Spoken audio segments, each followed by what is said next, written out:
अस्सलाम वालेकुम। अच्छा, वो टॉपिक का नाम है जेनेटिक कोड, जो कि बहुत आसान और सिंपल सा टॉपिक है। जेनेटिक कोड बेसिकली कहा जाता है 3 न्यूक्लियोटाइड का जो कम्बिनेशन होता है डीएनए के ऊपर, इस 3 न्यूक्लियोटाइड के सीक्वेंस को नाम देते हैं, they are called genetic code.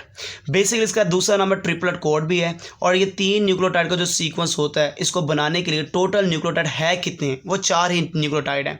एक का नाम है एडेनिन, गुआनिन, साइटोसिन और थायामीन है।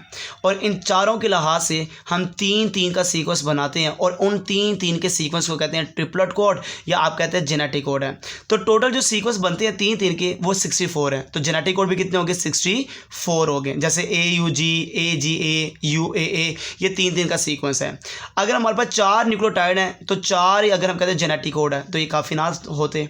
फिर हमने देखा, तहकीक किया, एक्सपेरिमेंट किया और पता लगे कि हम 2-2 का पेयर बनाते हैं तो टोटल कितने बन जाते हैं? 16 जेनेटिक कोड बनते हैं। तो हमने कहा नहीं, डीएनए के ऊपर 2-2 का सीक्वेंस भी नहीं है, क्योंकि अमाइनो एसिड टोटल 20 है, ये इतने ज़्यादा नहीं है 16 के 20 को टैकल कर सकें, या 4 इतने ज़्यादा नहीं जो 20 को टैकल कर सकें।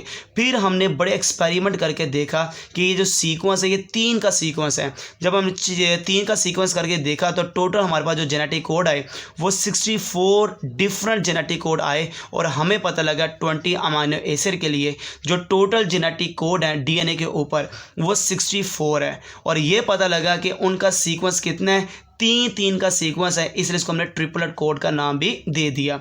ये एक्सपेरिमेंट करने के लिए क्रिक, नायरनबर्ग, खोराना, लेडर, ये डिफरेंट साइंटिस्ट हैं जिन्हें डिफरेंट काइंड्स ऑफ एरर को टेस्ट किया और बनाया, मेकिंग किया आर्टिफिशियल मैसेंजर आरएनए की और ट्रिपलेट कोड्स की। ये हमने एक्सपेरिमेंट करके आइडेंटिफाई किया कि टोटल जो सीक्वेंस है वो 3-3 का है, 2 का और 1 का नहीं है।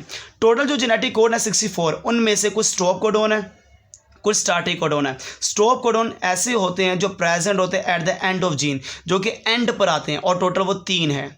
और जो स्टार्टिंग कोडोन है ये प्रेजेंट होते हैं एट स्टार्ट ऑफ जीन, जो स्टार्ट में आते हैं, वो आपके सामने स्टार्टिंग कोडोन 1 है। मतलब 1 स्टार्टिंग कोडोन है और 3 स्टॉप कोडोन है। देखते हैं स्टॉप कोडोन कौन से हैं। एक है UAA, UGA, UAG, ये तीनों ऐसे हैं जो प्रोसेस को रोकेंगे, और जो प्रोसेस को स्टार्ट करेगा स्टार्टिंग कोडोन वो 1 है, AUG। बाकी हमारे पास कितने बच गए? 3 और 1 4, बाकी बच गए 60। ये 60 ऐसे जेनेटिक कोड हैं जो अमाइनो एसिड को रीड करते हैं और अमाइनो एसिड को पकड़ के लेकर आने में मदद देते हैं। पर रोकने वाले 3 हैं, स्टार्ट करने वाले 1 हैं, और रीड आउट करने वाले कितने हैं? 60 हैं। अब जेनेटिक कोड अगर देखा जाए, जो कम्बिनेशन न्यूक्लियोटाइड 3 का मैसेंजर आरएनए के ऊपर हो तो आप जेनेटिक कोड को नाम देंगे कोडोन। मतलब मैसेंजर आरएनए के ऊपर होगा तो नाम होगा कोडोन होगा। अगर यही 3 का कम्बिनेशन न्यूक्लियोटाइड का ट्रांसफर आरएनए के ऊपर होगा तो आप उसको एंटी कोडोन का नाम देंगे। मतलब 3 nucleotide transfer RNA anti codon, 3 nucleotide messenger RNA codon, 3 nucleotide DNA के ऊपर जेनेटिक कोड होगा। दुनिया में सारे कहते थे ये यूनिवर्सल कोड है, ये हर एक जानदार के अंदर ये जो कोड है इनका काम सेम है। जैसे AGA, ये रीड करता है आर्जिनिन अमाइनो एसिड को बैक्टीरिया के अंदर भी और ह्यूमन बीइंग के अंदर भी, पर आगे जाके पता लगा ये यूनिवर्सल नहीं है। जैसे मिसाल दे रहा हूँ, आपकी बॉडी में जो सेल्स हैं उसमें न्यूक्लियर डीएनए और एक माइटोकॉन्ड्रियल डीएनए। जो माइटोकॉन्ड्रिया का डीएनए, जो न्यूक्लियर डीएनए, इनके ऊपर भी जेनेटिक कोड है, पर दोनों का काम डिफरेंट है। UGA स्टॉप कोडोन है, और अगर UGA न्यूक्लियस के अंदर स्टॉप कोडोन है तो माइटोकॉन्ड्रिया के डीएनए में UGA रीड करता है ट्रिप्टोफान, ये एक अमाइनो एसिड है, इसको कैरी करने के लिए ये इसका कोड है।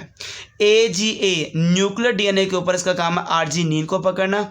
यही जो आपके सामने जेनेटिक कोड है माइटोकॉन्ड्रिया के डीएनए के ऊपर काम क्या है? स्टॉप कोडोन का करता है।